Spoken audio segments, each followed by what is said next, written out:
And once again, I want to say greetings to each and every one of you, Aquaba, and welcome. Welcome to another round of the Conscious Roster Report here on the LIB Radio, LIB TV, here on livinginblack.com. Kedia White is my name, a.k.a. the Conscious Roster. Weekday mornings, you and I get together live. We come at you from 9 a.m. Pacific time. That's 12 noon Eastern time, 5 p.m. GMT, and 8 p.m. East Africa time. We get together with you, and we deal with culture, consciousness, historical perspectives. We deal with entertainment, economics, education, health, labor, law, politics, religion, family, conflict, future studies, all areas of human interactivity and development. Today's date is Tuesday. It is the 11th of March, 2025 in the Western calendar. This corresponds to the year 6265 in the Kemetic calendar, to which we've realigned our cultural clock. Welcome to the 7th millennium. You have found your family in a peaceful place here on LIB Radio, LIB TV, here on livinginblack.com. Today, I have an exciting broadcast for you. I hope you find this to be compelling.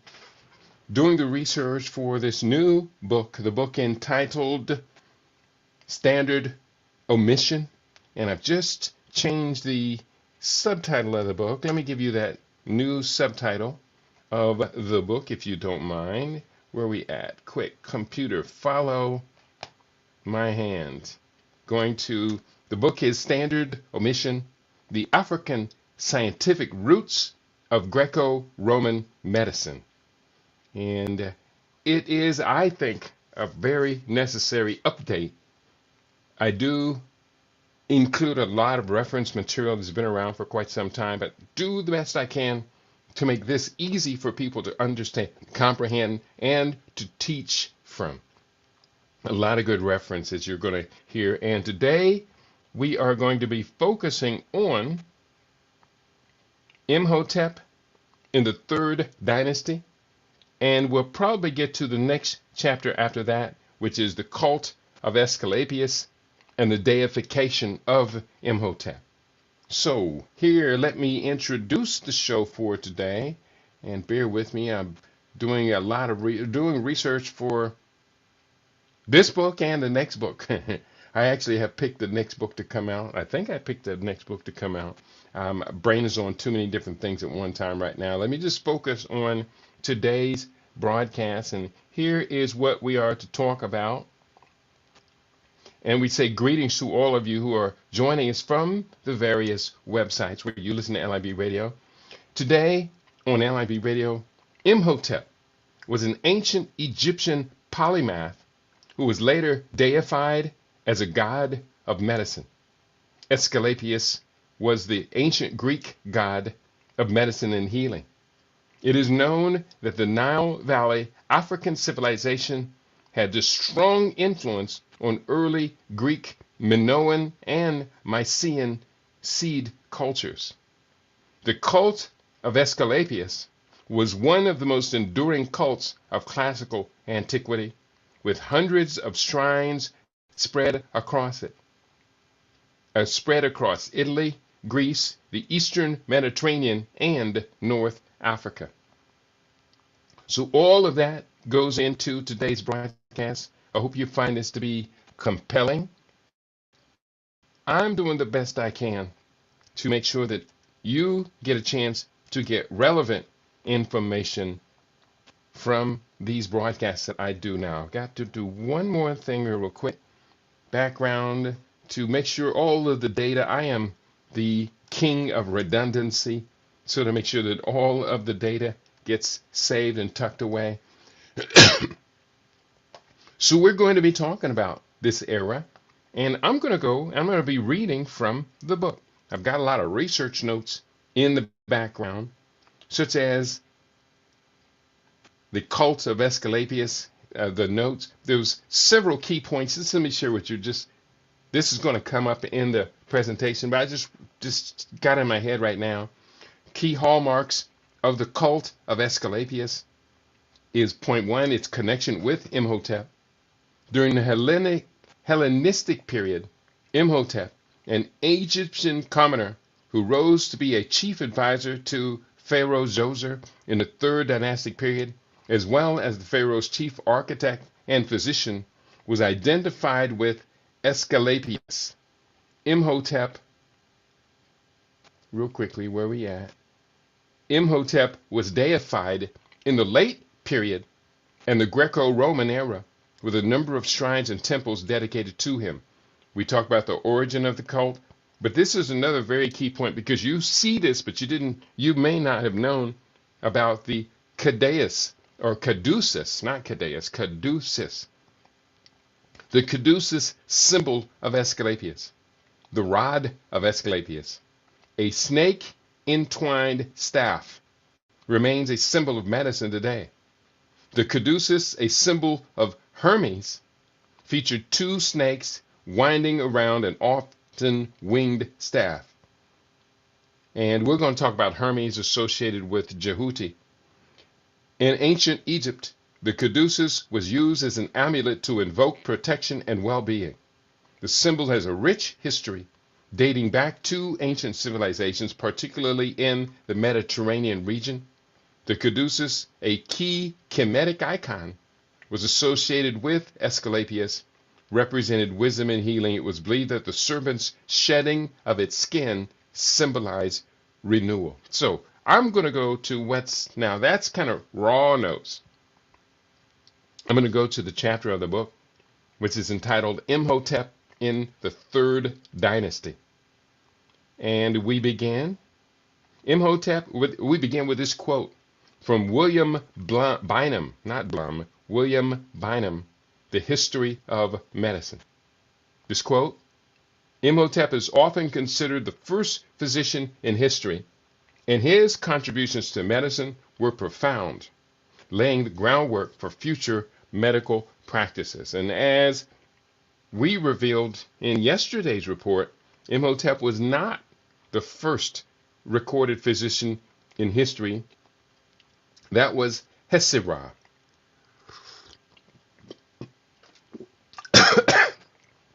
Ooh, cayenne pepper.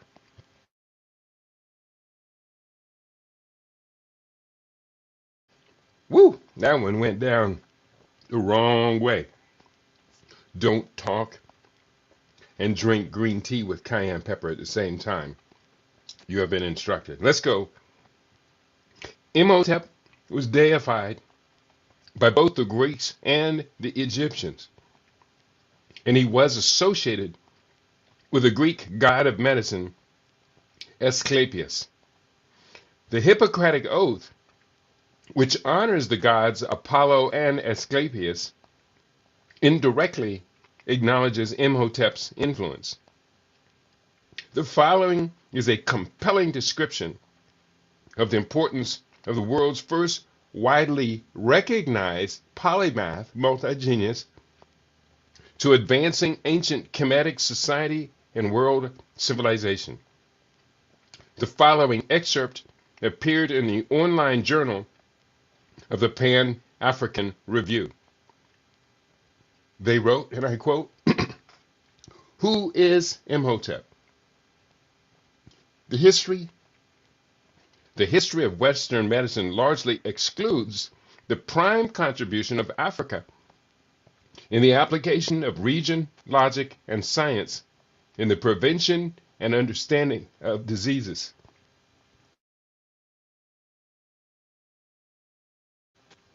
This injustice is immediately visible in the attribution of the title of the, quote, father of modern medicine, unquote, to a European, the Greek physician Hippocrates, instead of an African, the Egyptian physician Imhotep.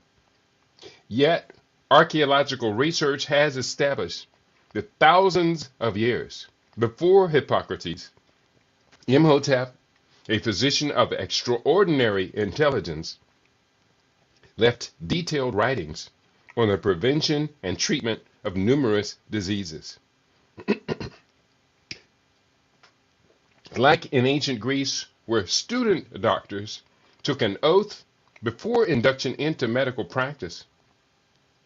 Many graduates from medical schools today are made to swear the so-called Hippocratic Oath. The Hippocratic Oath is a derived version of a popular Greek medical text attributed to Hippocrates, who is said to have revolutionized the understanding of medicine. Hippocrates, it is widely propagated, transformed medicine into a field of study based on clinical symptoms and scientific conclusions rather than religious or supernatural beliefs. To date, medical history books teach that before Hippocrates, medicine was founded on superstitious beliefs and spiritualism. Excuse me, I'm working through this cayenne pepper, people. However, thousands of years before Hippocrates, a genius African physician scientifically diagnosed and treated diseases. His name was Imhotep. Imhotep was an architect, engineer, philosopher, writer, priest, and physician. His writings include medical diagnoses, examination, findings, prognosis, and therapy. And I was reading from an article appeared in the Pan-African Review Journal, June 1st, 2023, entitled Africa's Imhotep, the Real Father of Modern Medicine, written by Chika Esiobu. I continue, and here, 1 second, I gotta just clear my nose off camera.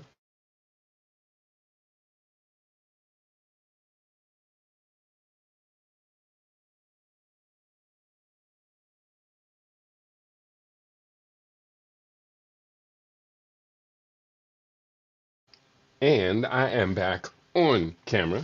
Thank you all for that brief pause. I write,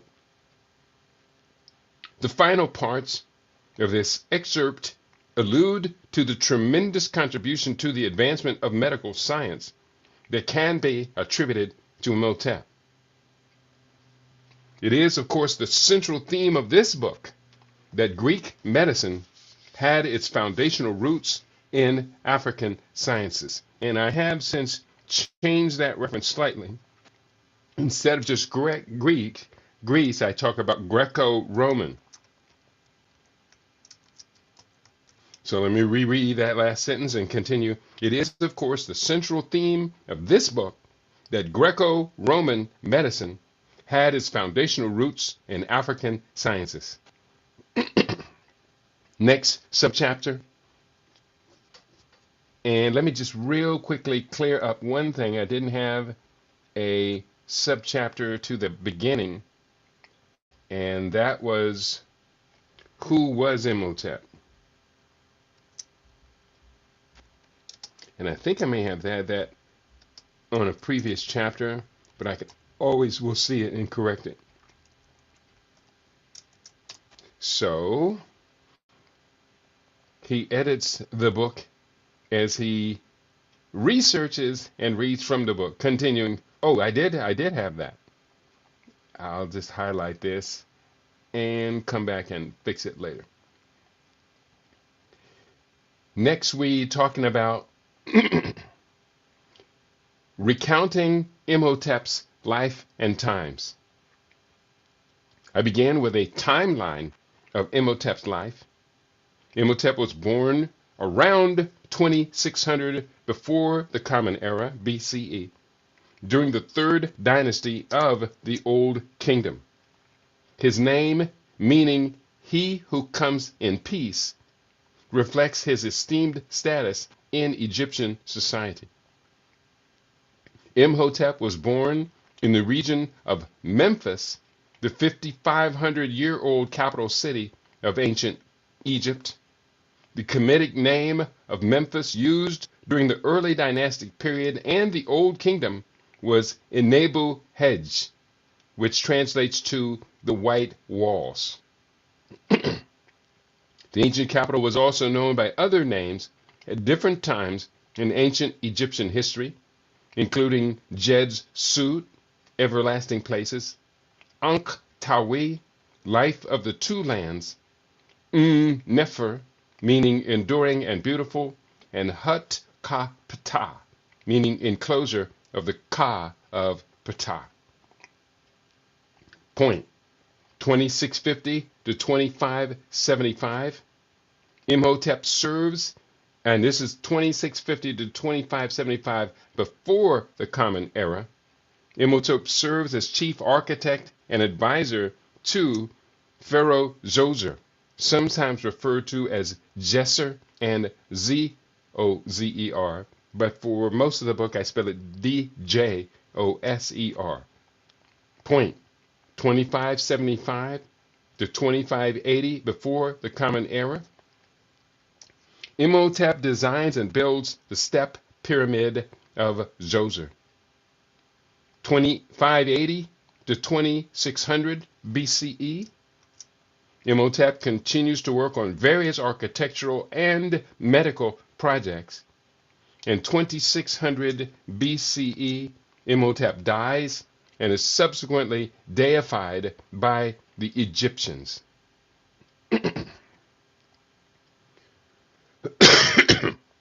So, continue. Early life, background, and education.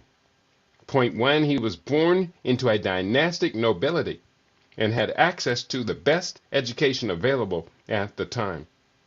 And point 2, despite his significant contributions, much of Imhotep's life remains shrouded in mystery, primarily due to the passage of time and the limited number of surviving historical records from the period. And a very significant event happened in the year 30 before the Common Era, 30 BC, before the imposition of the Gregorian calendar, is that when the Romans took over from the Ptolemaic dynasty and then became the rulers of the Nile Valley, the Egyptian Delta, the great library at Alexandria burned. And it is believed that many of the world's greatest ancient documents were consumed in that fire and had not been replicated. We do have, for the purpose of this book, 8 medical papyri associated with the ancient Nile that were replicated at other places, and so we have access to some of Imhotep's writings. But the burning of that library, and quite likely was deliberate, because at the time there was a war going on, and the Romans did deliberately burn the harbor so that ships could not be either utilized or captured. So there is great reason to suspect the burning of the great library of Alexander, reflecting its Ptolemaic name after Alexander the Macedonian. So that's a key point of history. And I will elaborate on that later in the book, which is a chapter entitled Roman Medicine is Anchored in African Scientific Roots. So, going forward, still talking about Imhotep in this chapter. Career and architectural achievements included. Point. Imhotep's career spanned multiple fields, including architecture, engineering, medicine, and theology. Point. He became renowned for serving as the vizier, sage, architect, astrologer, and chief minister to King Zoser during Egypt's 3rd dynasty. Point. Imhotep also served as the chief architect and advisor to Pharaoh Zoser, the first ruler of the 3rd dynasty. And point. Zoser ruled from 2650 before the Common Era to 2575 BCE. Point. Imhotep is best known for designing the step pyramid at Saqqara, the first monumental scale hewn stone structure in world history. Imhotep's innovative design significantly differed from the traditional mastaba tombs, which were rectangular structures made of dried mud bricks. Let me reread that. Imhotep's innovative design significantly differed from the traditional mastaba tombs, which were rectangular structures made of dried mud bricks. Point: the step pyramid at Saqqara consisted of 6 mastabas, flat-roofed structures used as tombs, stacked on top of each other, with a smooth exterior and a series of internal corridors and chambers, representing a significant evolution in pyramid construction. The Saqqara complex, which included the world's first, quote, White House, unquote, set a precedent for future pyramid designs, showcasing Imhotep's innovative engineering skills. The step pyramid's construction method, with hewn masonry laid in courses inclined toward the pyramid's center, significantly increased its structural stability. It still stands 5,000 years after construction. Point: during his tenure as vizier to Pharaoh Djoser, Imhotep designed and built numerous other structures, including temples, tombs, and public buildings.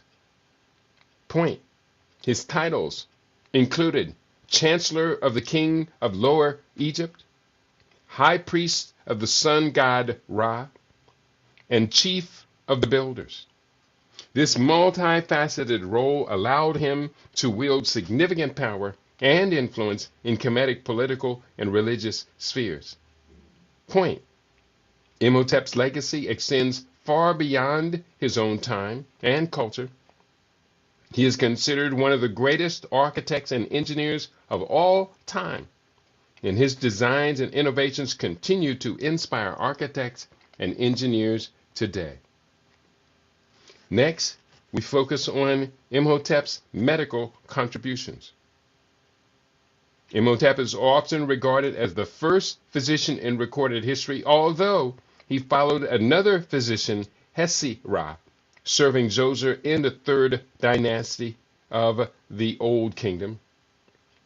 Point: Imhotep was a skilled physician and surgeon.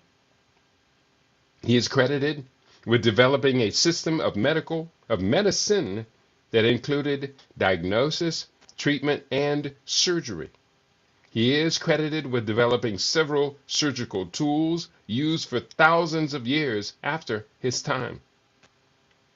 Point: his medical knowledge and writings have had a lasting impact on the field of medicine.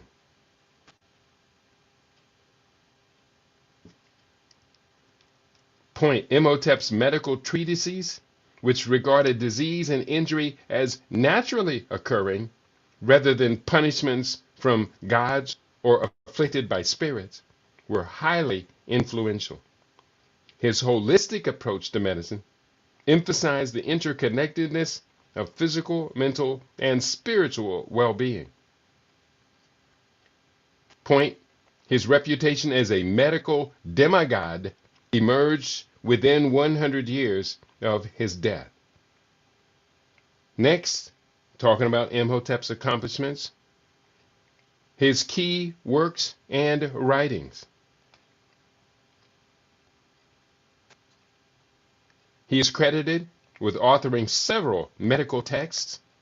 His medical knowledge was so advanced that it was later incorporated into the Edwin Smith Papyrus, one of the world's oldest and most important medical texts. This ancient document, dating back to around 1600 before the Common Era, and partially based on earlier works, contained detailed observations on surgical techniques, anatomy, and treatments for various ailments. The Edwin Smith Papyrus demonstrates a sophisticated understanding of medicine, including diagnosing and treating injuries, and reflects a blend of empirical observation and practical knowledge. The document was named after Edwin Smith, who bought it in 1862, and this papyrus stands as the oldest known surgical treatise on trauma. And the reference for that is from Non-Surgical Classics, second edition by Robert H. Wilkins, first published 1965.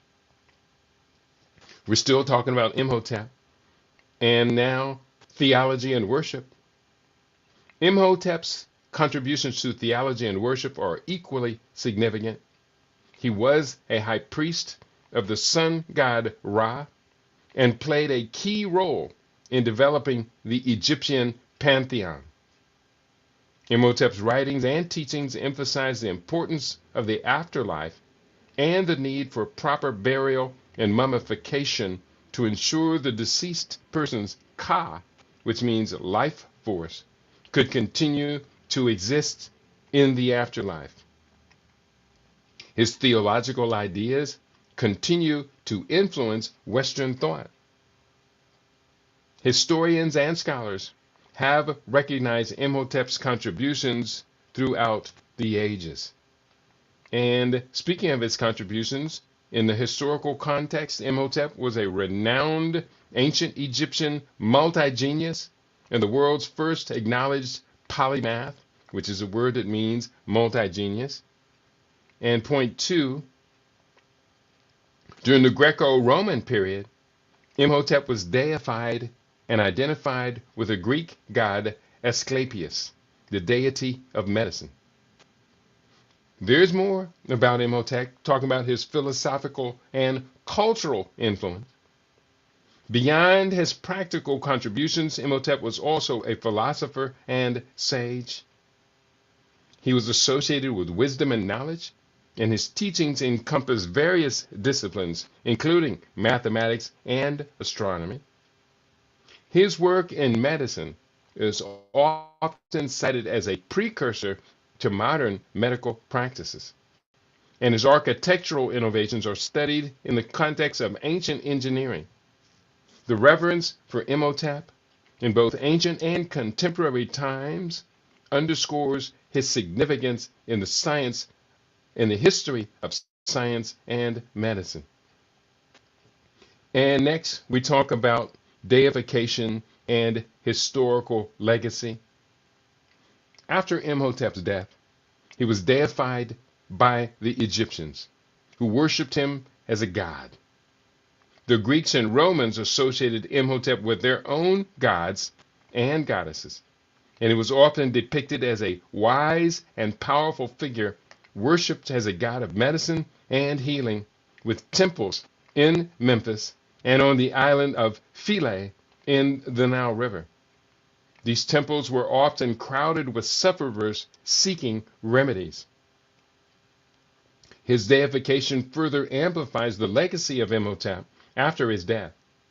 He was worshipped as a god of wisdom, medicine, and architecture in later periods, particularly during the Greco-Roman era. He was deified by the Egyptians around 525 before the Common Era, replacing Nefertim in the Great Triad of Memphis, alongside his mythological parents Ptah, the creator of the universe, and Sekhmet, the goddess of war and pestilence. Temples dedicated to Imhotep were established, and he was often depicted in art and literature as a wise figure. His name became synonymous with knowledge and healing, and he is frequently mentioned in the works of later scholars and physicians. Imhotep's impact on subsequent generations is evident in how he influenced Egyptian and later derivative Mediterranean cultures. The Greeks identified Imhotep with Asclepius, their god of medicine. So, in conclusion, Imhotep's influence extended far beyond his lifetime. He symbolized wisdom and healing in ancient Egyptian culture, and his legacy persisted for centuries. His contributions to architecture, science, and medicine, and his political influence laid the groundwork for future medical practices in ancient Egypt and influenced later civilizations. The reverence for Imhotep in both ancient and modern contexts underscores his significance in the annals of world history. Very, very important. So that is that chapter, and as I was reading it, there were certain points of that chapter that I would definitely want to go back in and expound upon.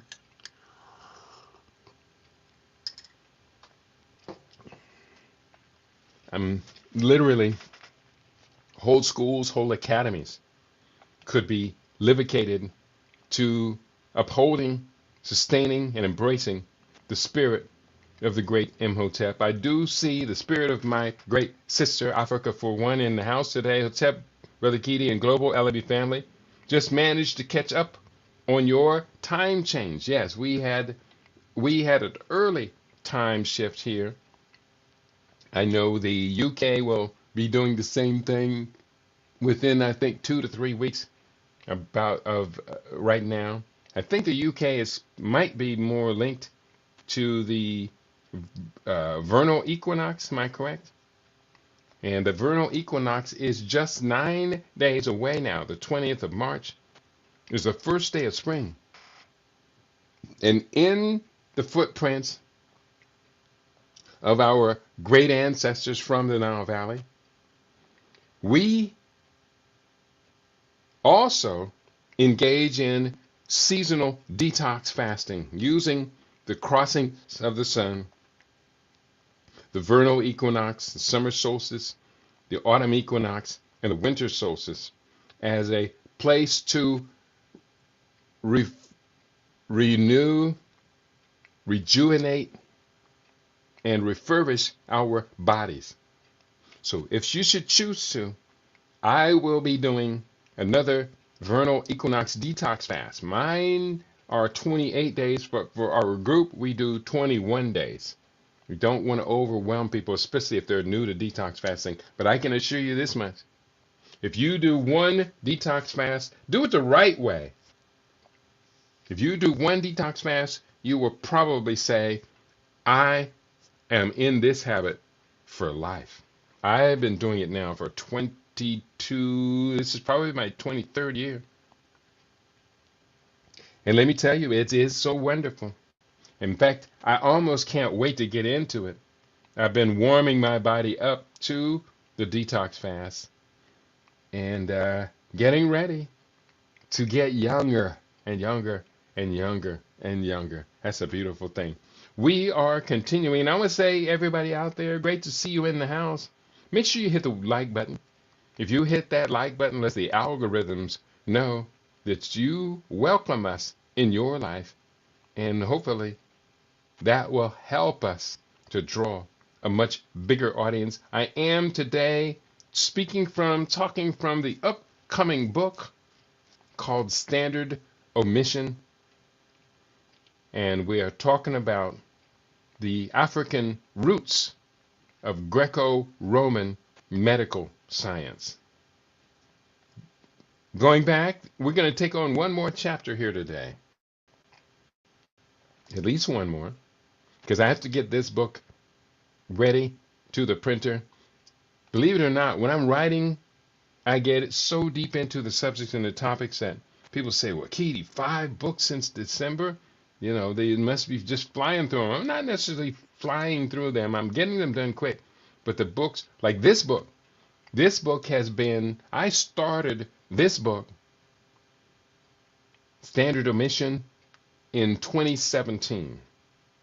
So that means this book is 8 years in creation. I've been collecting information, doing graphic artwork, studying reading.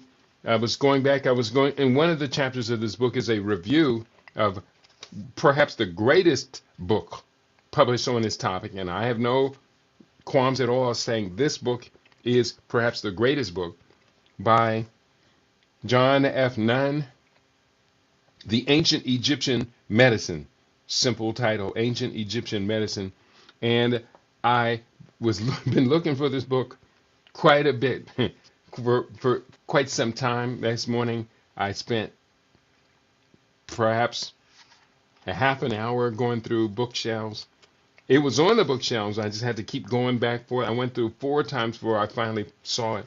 And then I pulled out my highlighter pen and I said, well, let me highlight as much of this book as I can, since I'm going to be doing a whole chapter reviewing the book with excerpts. And then I noticed that I have been highlighting this book for years. This is a really wonderful book. My only criticism of the book is that I don't like it when they write books with such small font size. Makes it hard to read, and you have to go find reading glasses. The book is about 240 pages long. And luckily for me, I've been doing the stem cell reboot now. I'm in the next class, second class of this year. We did one class at the end of last year, and then the first class of this year. And luckily, my eyes and my nearsightedness has gone away.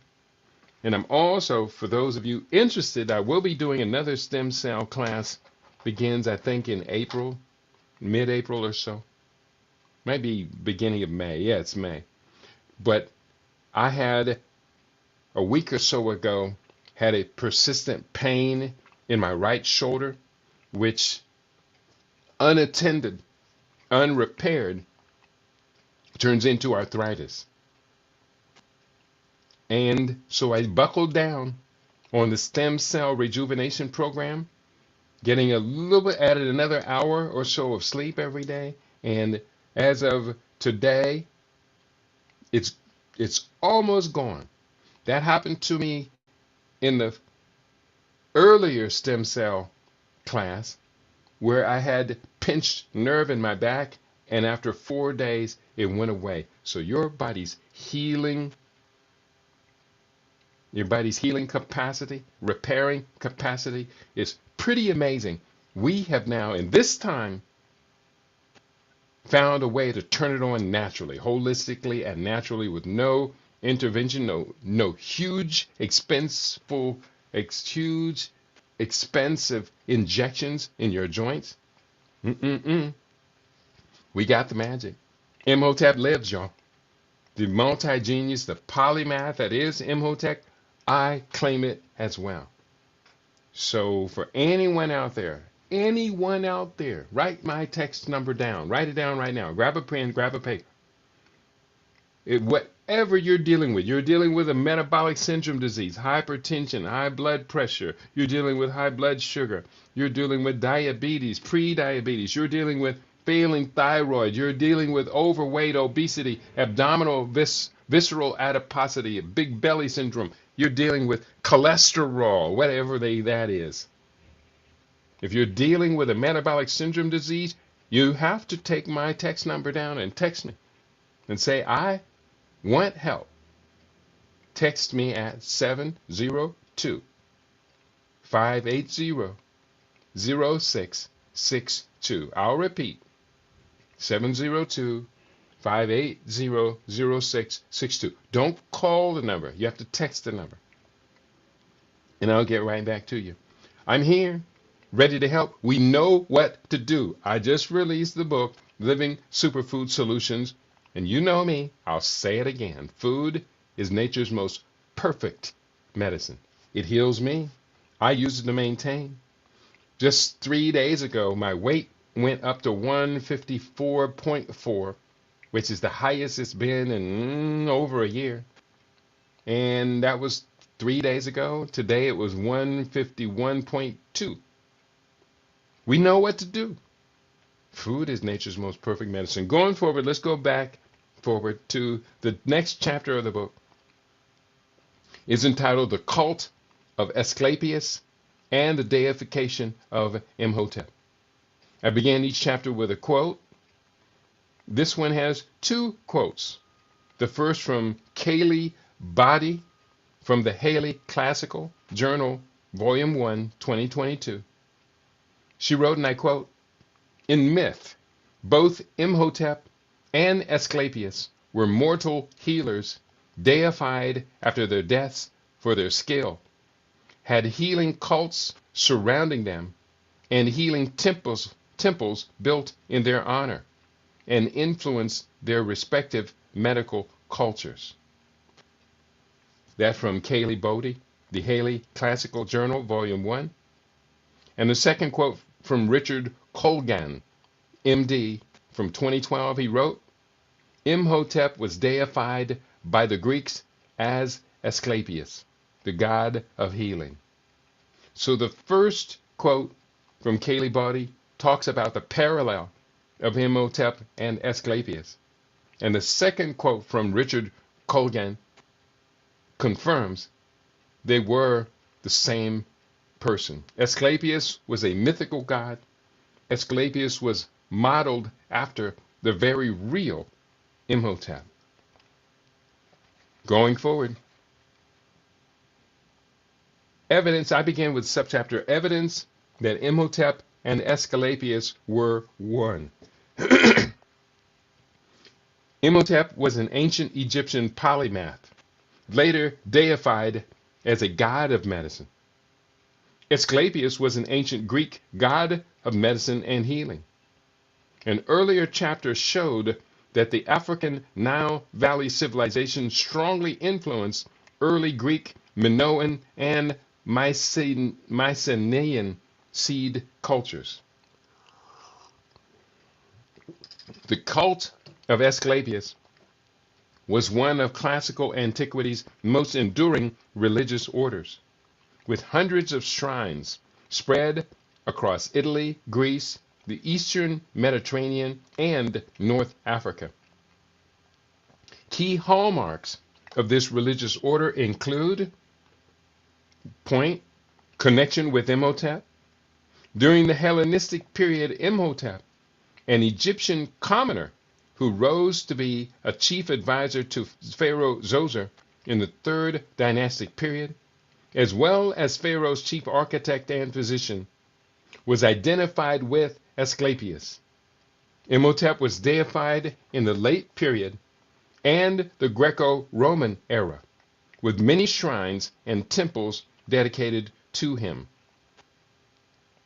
Next point, the origin of the cult. And here, let me just do this. Let me number these bullet points, because very critical that this is to be used as data, very critical data. So, point 2, the origin of the cult. The cult of Asclepius was thought to originate at Epidaurus, from which it spread to new sites by the transport of one of the sacred serpents. The veneration of Imhotep grew to deification in the late period and the Greco-Roman era, when his cult reached its zenith. The Greeks identified Imhotep with Asclepius, their god of medicine. Point 3, proliferation of temples. Over 300 Asclepia, the name given to the temples, have been identified throughout ancient Greece. These temples were often located in secluded locations, surrounded by modern spas or mountain sanatoriums. The sanctuary of Asclepius in Epidaurus was the main holy site of Asclepius, built in the early 4th century before the Common Era. The temples were often associated with major water sources. Oh, there's a lot here, y'all. If you read my 2012 book called Living Superfood Research, there was a chapter called The Historical Origins of the Vegetarian Lifestyle, where we dipped into where this book is now, taking us there again. And I'm going to overlap these two books so we can see that what I had written about in 2012 goes much, much, much, much deeper. Point 4, the caduceus, symbol of Asclepius. The rod of Asclepius, a snake-entwined staff, remains a common symbol associated with medicine today. one second. Just a little bit of formatting. It is a twin to the caduceus, a symbol of Hermes, and features two snakes winding around a winged staff. In ancient Egypt, the caduceus was used as an amulet to invoke protection and well-being. The symbol has a rich history dating back to ancient civilizations, particularly in the Mediterranean. The caduceus, a key Kemetic icon that was associated with Asclepius, represented wisdom and healing. The serpent's shedding of its skin was believed to symbolize renewal. The spiraling coil of the caduceus is also, I didn't finish this, I thought I had finished this, I know I did the research, associated with more recent discoveries about the nature of genes and chromosomes. And yeah, I was writing on this yesterday. I did look that up and just recognize that I didn't complete that. So let me just put a note in here, come back, finish this, and put a reference up. Next point, connection with Imhotep.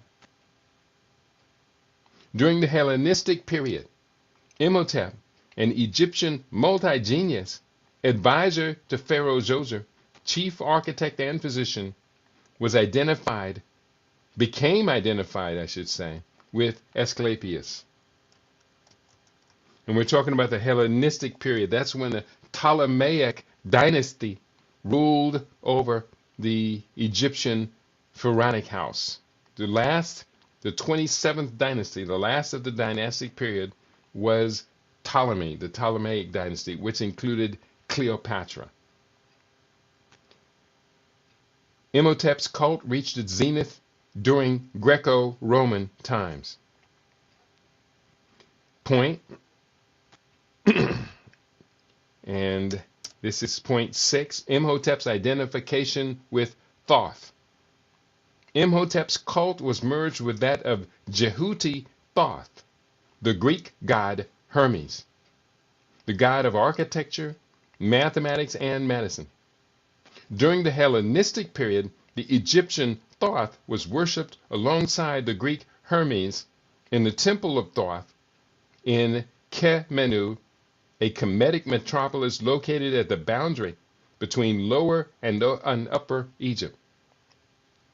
Khemenu was known in the Hellenistic period as the Hermopolis. The syncretism led to Hermes gaining attributes of a god in translation and interpretation, or more generally, a god of knowledge and learning. And that word syncretism meaning one character identified by two personalities, or two characters merging into one personality. Syncretism. Point number 7, healing pilgrimages. Oop, wait a minute, undo that. Number 7, healing pilgrimages. The temples of Imhotep and Asclepius became pilgrimage sites where the afflicted would make votive offerings in hopes of receiving a divine cure. Patients would sleep in the temples, hoping to receive healing dreams from Asclepius. Similarly, Imhotep's temples in Memphis and on the island of Philae were often crowded with sufferers seeking remedies through dreams. Point 8, the Therapeutai. The priests of Asclepius, known as Therapeutai, interpreted the dreams and prescribed treatments. The Therapeutai were also known as a great healing sect, master horticulturalists, and a vegetarian society that lived on the south shores of Lake Mare Mareotis, that's the name, Mareotis, lived on the south shores of Lake Mareotis, close to Alexandria in the Nile Delta. The Therapeutae were the seed culture of the Essenes, a renowned healing sect established in Nazareth, of which Jesus, in the Christ, is said to be delineated. And that's what I do cover in the book, Living Superfood Research. I'm going to be merging these two stories together and expanding them here in this book. Point 9, cult practices. The cult of Asclepius involved rituals, festivals, and a consultation of oracles. The most significant festival was the Asclepius Festival, celebrated with athletic competitions and theatrical performances. Similar pageantry was commonplace in the Nile Valley throughout the various dynastic periods. Point 10.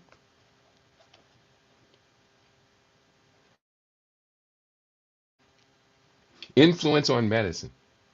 The teachings and practices of the Asclepius cult included later medical practices and the development of Hippocratic medicine. Point 11. Deification of Imhotep.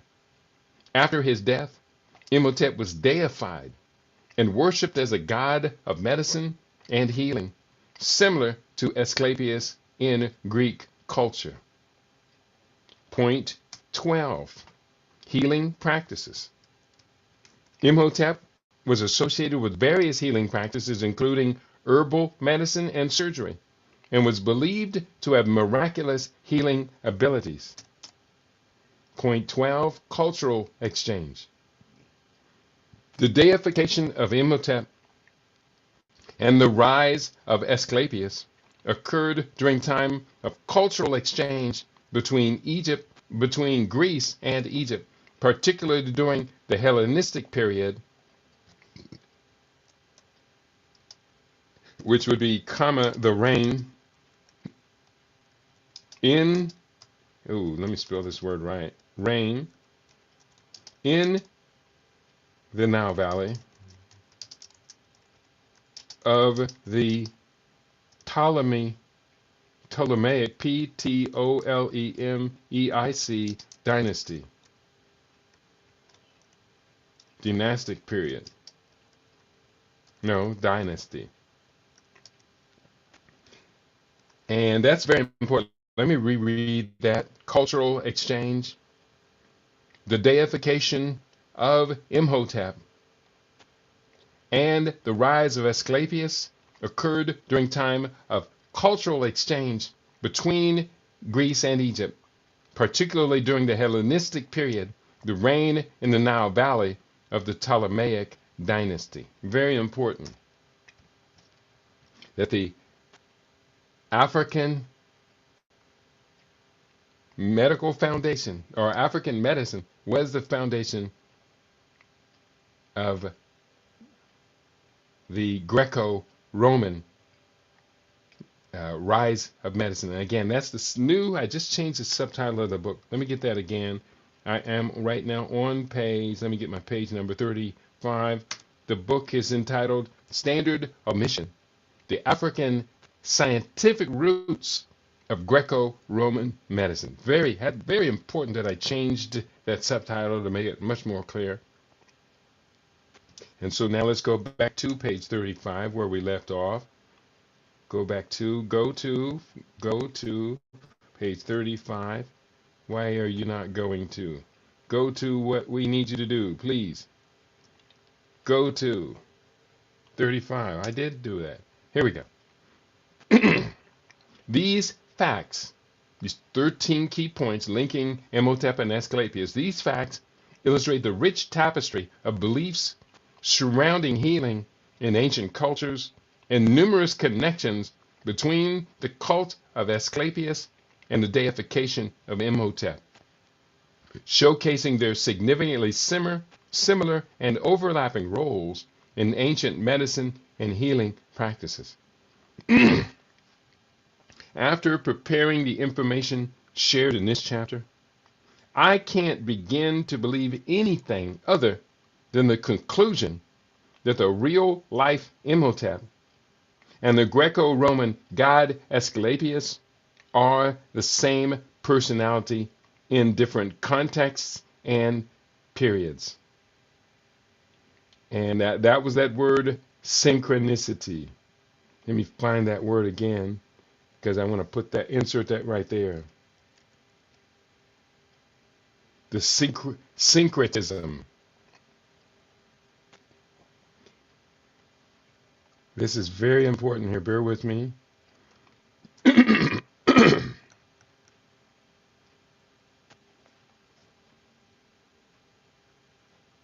This syncretism of the two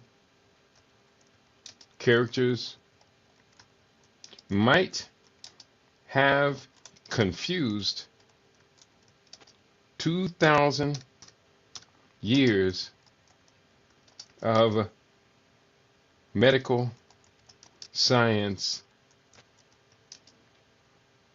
research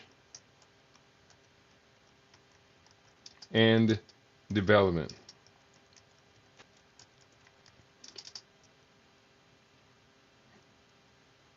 There is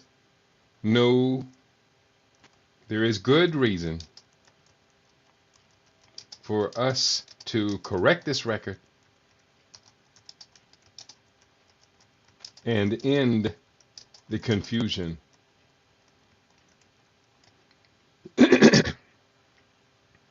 So that's that. And I just kind of put in a cap on this chapter here, so that's what I was writing that little bit for. I will come back in and probably write for 10 minutes or so, just capping off that chapter entitled The Cult of Asclepius and the Deification of Imhotep. Next chapter is entitled Roman Medicine is Anchored in African Scientific Roots. So if you don't mind, let me double check and see if anybody's talking to me today. You can talk to me. You can give feedback. We welcome your participation in the broadcast today. We are streaming on YouNow, Facebook Live, streaming on our main broadcast channel at Rumble, and today we are streaming also on YouTube under my name, Kidi Awadu, writer researcher. So going forward, 4 African 1 says, I'm off topic. I know Ibrahim Traore is one good reason to live in Burkina Faso, but I tell you, Burkinabe tofu is the best I've ever tasted packing my bags. And I wish I were packing my bags as well. I have picked Nairobi as my preferred destination, but what is happening in Burkina Faso is a renaissance on a national basis that is truly, truly historic. Praise be the eternal name of this young leader, Ibrahim Traore of Burkina Faso, a member of the Confederation of Sahel States. Yes, what he is doing is simply spectacular. There can be no denying that. So congratulations to each and every one of you interested in and following what is happening there in the Nile Valley, or not in the Nile Valley, in the Sahel states, and expect it to continue to expand as it consolidates itself. The nation, CSS, is not even a year old. It was founded July 6, 2024. And the accomplishments have just been amazing. The latest story I saw to come out is that the rice harvest in Burkina Faso expanded so rapidly that in the aftermath of Donald cutting off USAID to countries in need of food security and substance, Ibrahim Traore steps right into the gap, exporting rice from Burkina Faso as the staple crop to replace USAID. Donald Trump looks like he's going to replace the U.S. out of power and influence around the world. Chickens coming home to roost never made me sad. As an old country boy, they made me glad. I'm going to go forward. We're going to see if we can get one more chapter in. This next chapter is not a long chapter. It's entitled Roman Medicine is Anchored in African Scientific Roots. I began this chapter with a quote from Richard Casaro, writing in ancient Egyptian medicine, writing on the subject of ancient Egyptian medicine, because I have Ancient Egyptian Medicine by John F. Nunn right here by my side, so I know that's not his book. Let me just see if I can find another source for this quote from Richard Casaro. Ancient Egyptian medicine was practiced from 3300 BC and was to last until 525 BC. Ancient Egyptian medicine was highly advanced, influencing the later Greek and Roman physicians. So again, this chapter, Roman medicine is anchored in African scientific roots. In an earlier chapter, I laid out a strong case for Greek medicine's ancient Egyptian Kemetic origins. Because of the strong influence of the cult of Asclepius on Greco-Roman civilization, it naturally flows that we can demonstrate a similar impact on African science on Roman medicine. The influence of African scientific roots on Roman medicine is a fascinating topic that highlights the interconnectedness of ancient cultures and the exchange of knowledge across regions. Here are some key points regarding this influence. And this is under the subchapter African Contributions to Medicine. Point 1, Ancient Egyptian Medicine. One of Africa's most significant contributions to medicine comes from ancient Egypt. Egyptian medical practices were highly advanced for their time, incorporating a mix of empirical observation and spiritual beliefs. Medical texts such as the Ebers Papyrus and the Edwin Smith Papyrus detail surgical techniques, herbal remedies, and anatomical knowledge. This body of knowledge laid the groundwork for later medical practices in the Mediterranean.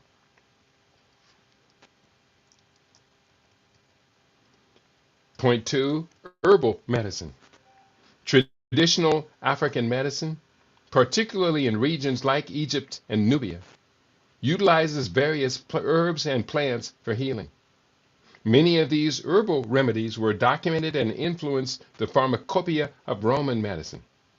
The Romans adopted and adapted various herbal treatments from Egyptian sources. Point 3, surgical techniques.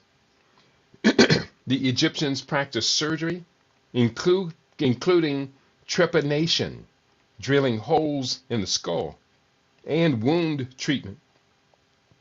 These techniques were documented and influenced Roman surgical practices. Through their conquests, the Romans encountered these practices and integrated them into their medical systems. Next subchapter, entitled How Africans Impacted Roman Medicine. Point, the integration of knowledge. As the Romans expanded their empire, they came into contact with various cultures, including those in North Africa. Trade, military conquests, and the movement of scholars facilitated the integration of Egyptian medical knowledge into Roman practices. This exchange enriched Roman medicine, making it more diverse and effective. Medical texts and scholars. Roman physicians, such as Galen, were influenced by early medical texts from Egypt and other parts of Africa. Galen's work, which became foundational in Western medicine, were informed by the medical knowledge he encountered, including that from African sources. And in an earlier chapter of this book, I listed, this listing was of, bear with me, the world's earliest recorded physicians. That was what the chapter called, the world's earliest recorded physicians.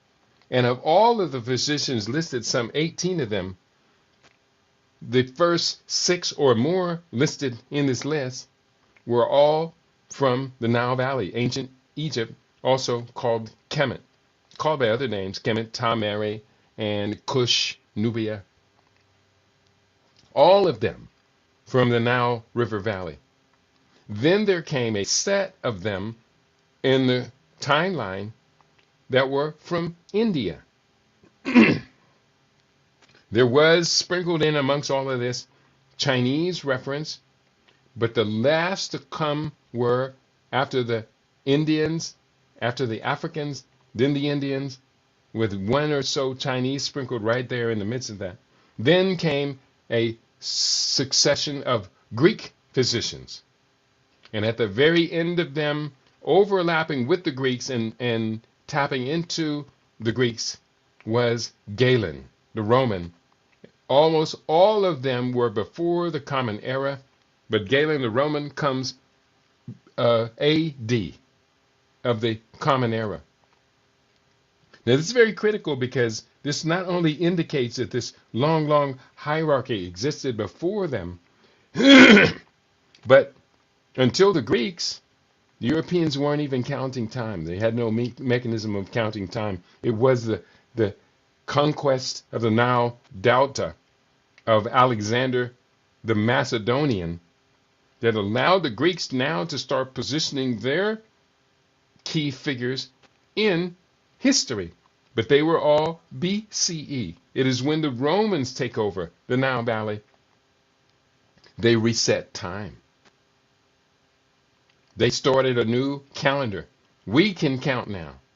And that resetting of time was first the Julian calendar, and then later it was changed slightly to the Gregorian calendar. But time, the counting of time, had been going on since 3,000 years before the Romans could count time.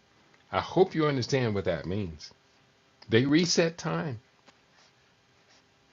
Next point, and that was talking about Galen. Galen is a significant figure, no doubt, but he is of the AD period, the Common Era. Next bullet point here, we're talking about, what are these bullet points connecting us to? How Africans impacted Roman medicine. We talked first about integration of knowledge, medical texts and scholars, and public health and hygiene. The Romans adopted various public health practices influenced by earlier African civilizations, such as bathing. The emphasis on cleanliness, sanitation, and public health infrastructure in Roman cities can be traced back to practices observed in Egyptian metropolises. That's right.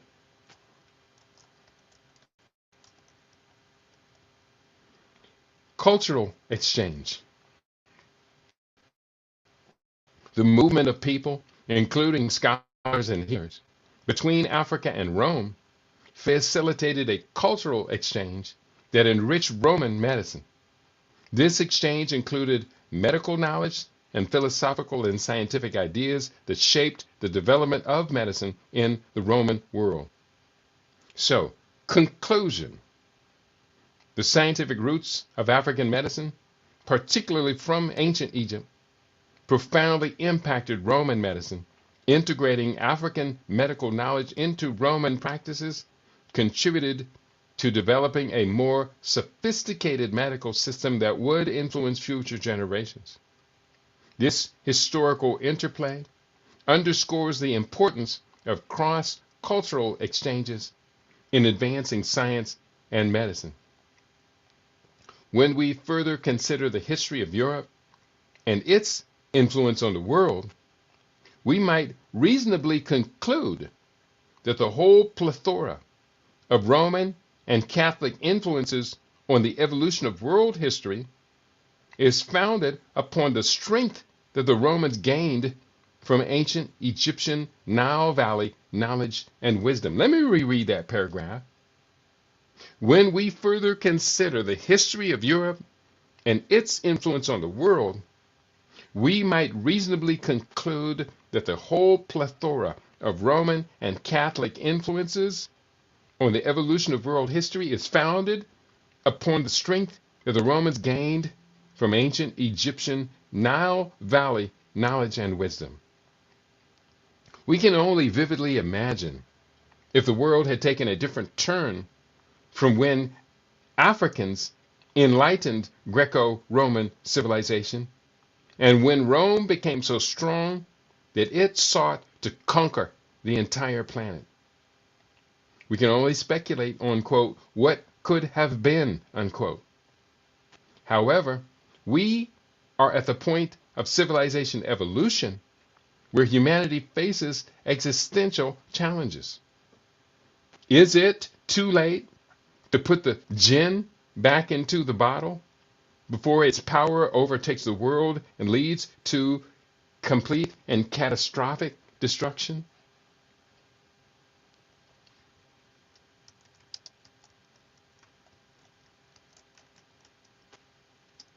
Or perhaps we conclude that it is time for indigenous cultures to take their power back, Sankofa ourselves, and get our mojo back. When it comes to our best and oldest information about health and wellness, we have run out of time for ignorance and indecision. A good place to start is to end these standard omissions. And that's what the book is intended to do, to end the standard omission of African science from inclusion in teaching the world, telling the world that we do stand upon the shoulders of great ancestors. We do stand upon the shoulders of giants. It's a fearful time. It's a time when leaders of quote unquote great nations are talking about bombs and missiles and war and conflict, destruction, catastrophic diseases. Can we do better than that? It's a fundamental question I'm putting on the table. Can we do better than that? I'm not convinced that the majority of us would say yes to that. But we've got to do something different. This book, Standard Omission, is intended to be a tool in the hands of a cutting-edge leadership that can lead us as individuals, as families, as communities, us as cities, states, nations, us as blocks of nations, us as civilizations, can lead us closer to the world's summum bonum, the greatest good. We better be wishing hard for the greatest good for the entire planet, for Mother Nature. Some of us, myself included, believe that Earth is a sentient being, that Earth has life. I just published the book Quantum Advancement. And in that book, we had a chapter on the likelihood that Earth is a living entity, a spirit, a soul entity with Ka. And if that is true, might it come that Earth might determine that humanity is too destructive, too unkind, too mean to coincide with and live alongside the other species on this planet?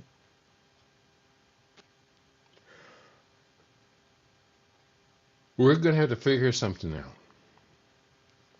Let me just take a moment here and let you know about the book I've been reading from. This book is going to the printer real quick. This is a good one. But this book, I have been working on this book since 2017. So it's not like this book just comes out, even though I grabbed everything, put it into a folder, just a couple of months ago. Let me see if I can see that folder date, and said, I have to finish this book. The folder date, I made the commitment to finish this book 1 month and 1 week ago. And I have been doing different parts of this since June the 13th, 2017. That was when I started assembling what is now becoming the book, by focusing on Imhotep.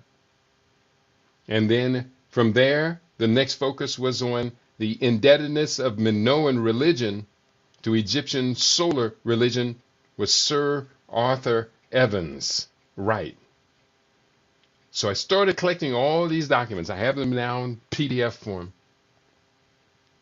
DNA reveals the origins of ancient Greece's Minoan culture. And then I expanded that to the Mycenaean culture, which predates the Minoan culture. These are if we're talking about classical Greek society, before classical Greek society, there were 2 other civilizations that were the foundation. They're buried under the modern day temples and things. And they were first Mycenaean, and secondly, Minoan. And when we looked at the Mycenaean and Minoan cultures, they were seeded by African navigators in the Eastern Mediterranean. There's no denying that. African navigators from the Nile Valley, who didn't just sail the Eastern Mediterranean, they sailed to the Western Hemisphere. Look at what Thor Heyerdahl's work validated. So don't be surprised that we have that evidence. And let me find, I'm just going to insert Thor Heyerdahl into the book. I think he's significant. I'm looking for Mycenaean,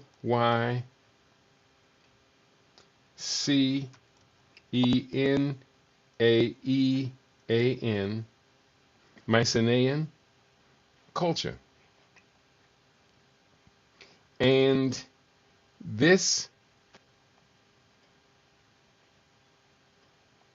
we're talking about Mycenaean culture, but what was the African influence on Mycenaean culture? We're talking about Egyptian trade and cultural exchange. During the Mycenaean period, there was significant trade and cultural exchange between Mycenaean Greece and Egypt, which brought African ideas to the area.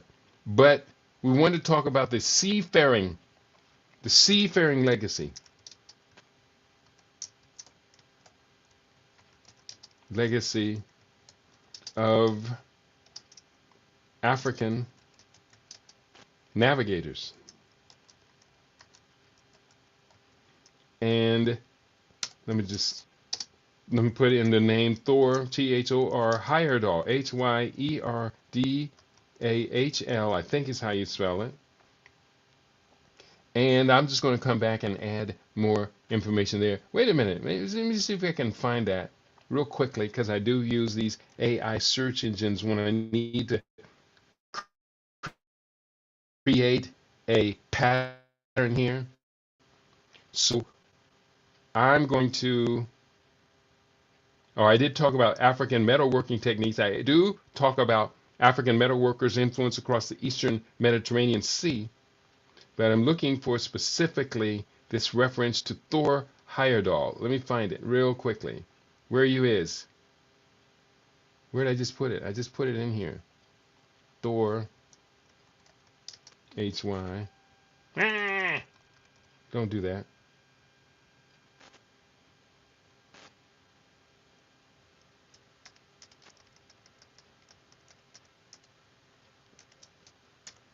I'm looking for find Thor.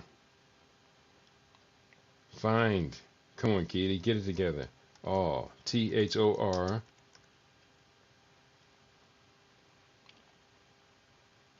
Where is it at? No matches. I just put it in there. I think I may have typed over myself. So go back. Go back.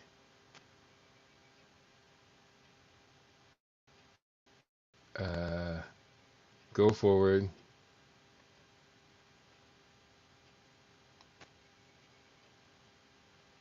We're talking about likely African influences on Mycenaean Greece, and we can talk about the seafaring.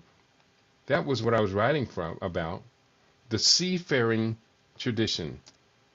African seafaring tradition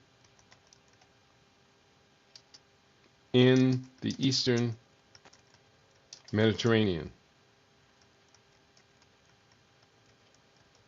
So I'll just pause it right there. Save that, pause that, because I was talking and typing and researching and thinking and screwed it up. What I am going to do real quickly is talk about African seafaring and capital A and D, Thor, Thor, Heyerdahl, Hyerdal, I think is the proper spelling. And just real quickly, going to use a Heyer, Heyerdal. Thor Heyerdahl conducted several expeditions to explore the possibility of ancient seafaring between continents. One notable expedition was the Ra expeditions, where he attempted to cross the Atlantic Ocean from Morocco in Africa using papyrus reed boats. Papyrus reed boats would have come from the Nile Valley. The first boat, named Ra, was launched in 1969, but took on water after a few weeks due to a key element of the Egyptian boat building method being neglected. Heyerdahl then built a second boat, Ra II, which successfully crossed the Atlantic Ocean and arrived in Barbados 57 days after its launch in 1970. Heyerdahl's expeditions aimed to demonstrate that ancient civilizations could have navigated the oceans using simple watercraft, challenging the prevailing academic views of his time. His theories, however, were often met with skepticism and criticism from the scientific community. So that gives us a good basis to start to look down that tradition. So I'm just going to go ahead and paste this in and come back later and get excited about writing. As you can tell, I am excited about this book entitled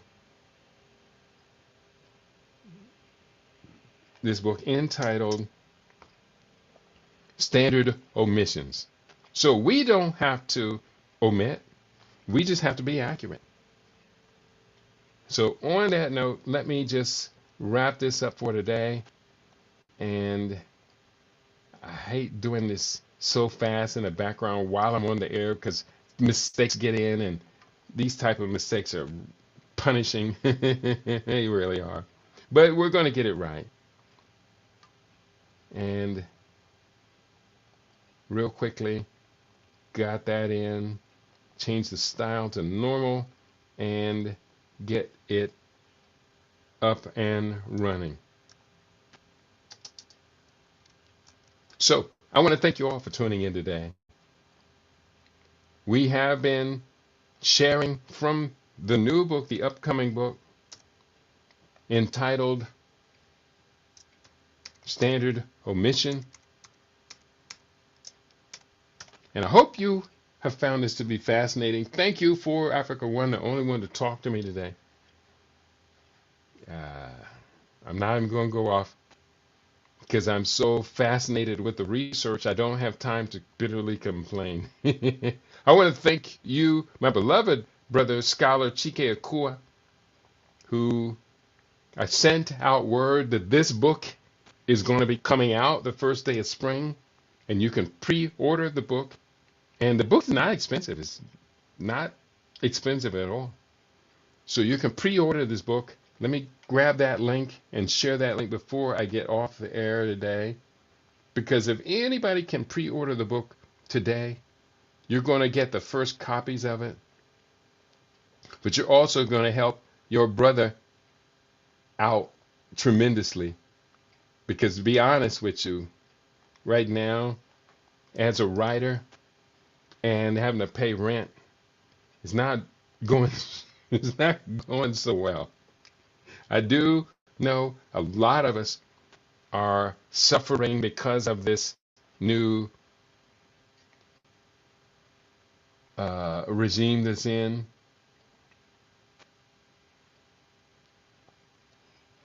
And got a note from somebody, and I'll respond to that note shortly after off the air. We are 9 days away from the spring equinox detoxification group fast. I will be coaching it, leading it. I will teach you the details of my 11 stages of detoxification. 11 levels. It's not overwhelmingly complex. It's just different steps. I will teach you how to engage in a fast. It could be a 3-day water fast. Could be a 1-day water fast or a 1-day dry fast. And we're going to do the best we can to leave the people who take this detox together in a position to extend their life expectancy by as many as 30 years, especially what's called healthy lifespan. Not just live longer, but live healthy for much longer. So that's what we are going to do. That's what we're serious about. And that's why we are so very grateful to have you in our camp. Get the book. Get the book. Read the book. Teach from the book. And live up, live up, live up. Also, the next time we come back, next week on Monday, we'll pick a couple more chapters up, and then this book is going to be sent off to the printer around that time, if not a day or so before. But participate, people. There's nothing to hold you back from aggressively latching onto what we do and what you can also do to change the world. You've been tuned into your favorite. We aim to be your favorite. We are LIB Radio, LIB TV. We are livinginblack.com. Tell your friends to tell their friends. We have our own now, and we're really quite proud of what we got, what we do with what we got. And I am ever so proud of who does with us that thing we do. Peace and prosperity to each and every one of you on your favorite. We aim to be your favorite LIB Radio, LIB TV, and livinginblack.com.